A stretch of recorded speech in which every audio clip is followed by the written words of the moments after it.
Hello and welcome to the quick start video for the Twitter Mentions application.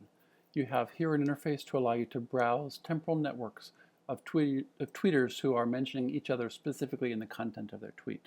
So that becomes a little temporal social network. The user interface has a control panel that you can collapse and expand here to move it out of the way or see it view, and it's semi-transparent so you can still see what's going on underneath. On the left side is a social network around a central tweeter, and then all of those who they either received from or sent to that day. Those are bidirectional links.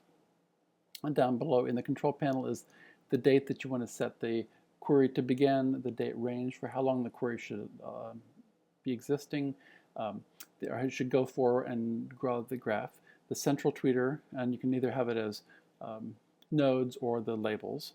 Then the degree of separation, how far to go out from the central tweeter in order to do this. If you click center on the edge of the graph, then if we clicked on any of these nodes, we could set that would become the new center for the graph. We'll do that in a second.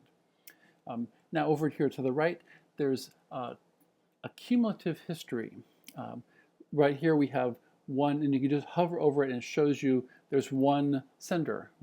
Monica Nino, who's our central tweeter, is the only one who's sending that's on the stage at the moment. And down here you'll see the receivers, and they've currently each received one message, so we're just seeing one particular day. We can set this to either, we can set a start date and a time, like 2 days, and then we can click update, and we're specifically saying over these 2 days starting with March 5th, what happens.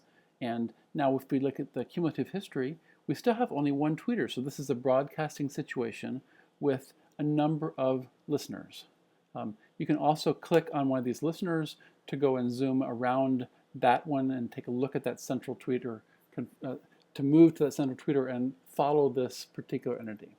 So that's the way we have this. The last thing in the history up here, you can also control, you can decide when to clear that history and start over again, and decide how long to keep a running history. The default is about 35 different queries, and how much to display when you do display that.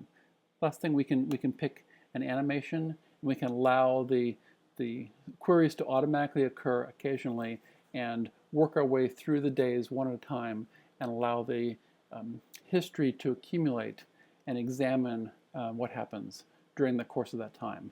So this is an overview of the Twitter Mention with History application.